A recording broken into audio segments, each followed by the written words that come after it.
Morning, ladies and gentlemen. Welcome to District Court. For the past 4 years, I've chosen to follow counsel and guidance that has led me into a dark delusion.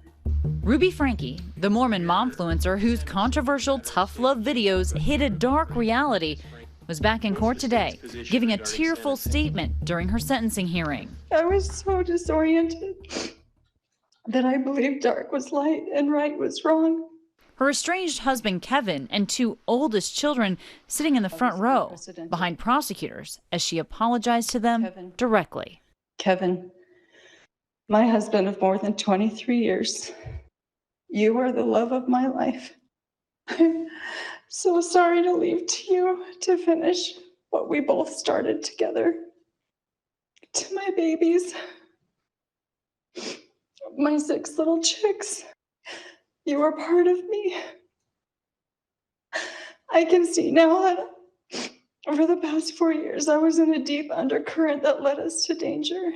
After pleading guilty to 4 counts of child abuse back in December, Franke was sentenced to 4 consecutive prison terms ranging from 1 to 15 years. We're not going to find out what that jail time is anytime soon because it's not the judge who decides the length of a sentence in Utah. Instead, it's the Utah Board of Pardons and Parole that will evaluate the case to determine how long they'll end up spending in prison. Franke's former business partner and therapist, Jody Hildebrandt, was also sentenced to the same consecutive prison terms. She was brief in her statement to the court. I sincerely love these children. I desire for them to heal physically and emotionally.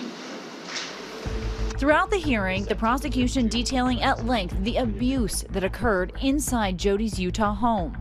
In addition to physical abuse, the children were emotionally abused to the extent that each believed, to some degree, that they deserved what was being done to them.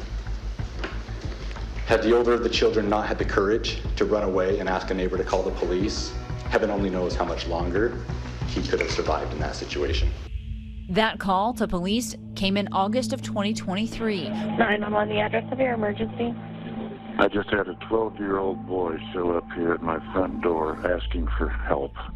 When Ruby Franke's 12-year-old son ran to a neighbor's home begging for help.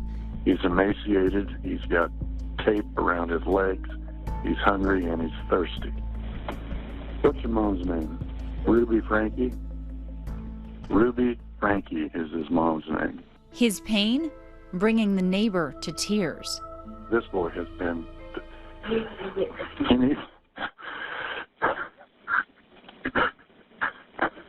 This kid has obviously been...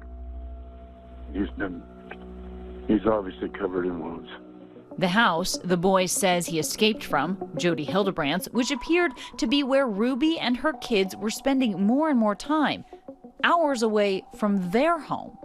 I'm Jody Hildebrandt, and I'm Ruby Franke. Hildebrandt was a marriage counselor who also treated sex addiction through her work with the counseling network LifeStar. She joined forces with Franke on a life coaching business called Connections. All of us want connection. We want to have relationships where we feel close and where there's love. But Franke now says their relationship was more complicated than that. We've always said that Ruby Franke is a business partner of Jody Hildebrandt, but she made a very strong point to say this was a paid mentor.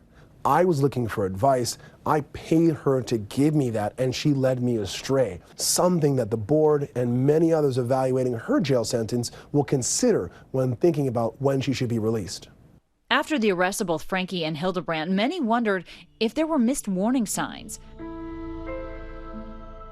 Franke had been a high-flying Mormon momfluencer attracting 2.5 million followers on her YouTube channel, 8 passengers. Her personal brand was built around tough love. I was really hoping that keeping them home from school and wiping the floorboards would really bring pain. Many of the viewers of 8 Passengers over the past 2 or 3 years became more and more disturbed and started turning Ruby and Kevin into Child Protective Services in Utah. People have been pointing out how problematic this family is for a while. When does the way a parent parents go from cringeworthy to child abuse. My bedroom was taken away for 7 months and then you give it back like a couple of weeks ago. I don't think our viewers know that. You've been sleeping on a beanbag. I've been sleeping on a beanbag since October. In 2020, a Change.org petition requesting that CPS check on the children received hundreds of signatures. ABC has obtained records showing police responded to the Franke home more than a dozen times over the past few years, including several reports of juvenile problems in 2018 and 2019, and multiple welfare checks in 2022. There was also a recently released 911 call made in September of 2022 by Franke's own daughter, Sherry, alleging neglect and concern for the other children in the home. Hi, my name is Sherry Franke. My 4 younger siblings are living in Springville, and my neighbors have been telling me that they have been left home alone for about 4 or 5 days. You two stay on that corner. It all came to a head in August of 2023 when police arrested both Franke and Hildebrandt. Body camera footage obtained by ABC News showing the intense moments when Franke was taken into custody. Police department! After the arrest, there were also questions raised about Jody Hildebrandt and her past as a licensed therapist. My colleague, Juju Chang, sat down late last year with Jessie Hildebrandt, who lived with their Aunt Jody as a teenager. She made me sleep outside in the snow. She duct taped me. I wasn't allowed to speak to anyone. What, in theory, was the justification for the duct tape? The duct tape was, in her words, an external reminder to me that I'm a liar and that every word that comes out of my mouth is a lie. It's 100% Jody. And I understand why the public is focusing on Ruby. It's Ruby's children. But all of these theories and these modalities and these parenting ideas, that all comes from Jody. This account eerily similar to details that emerged when Franke and Hildebrandt both pled guilty in December. The plea agreement describing Franke's children facing physical torture. One child, referred to as RF, had his hands and feet regularly bound with handcuffs. The handcuffs cut through the skin, and his injuries were treated with homeopathic remedies and covered with duct tape. It also detailed the abuse committed by Franke included kicking RF while wearing boots, holding his head underwater, and cutting off oxygen by placing her hands over his mouth and nose. Jody Hildebrandt and Ruby Franke are now waiting to be transported to prison, where the Utah Board of Pardons and Parole will ultimately decide their fate. So when I look at this case, you're probably looking in that 8 to 10 year range for both of them. But for Ruby Franke, probably on the lower end, again, because of the remorse. I wouldn't be surprised if Ruby Franke gets a high single-digit jail sentence and Jody Hildebrandt gets low double digits. As for the children, after Franke's arrest, they were placed into Child Protective Services. Kevin Franke, who's been separated from his wife for more than a year, is seeking custody of his 4 minor children. But that case has been closed off from the public.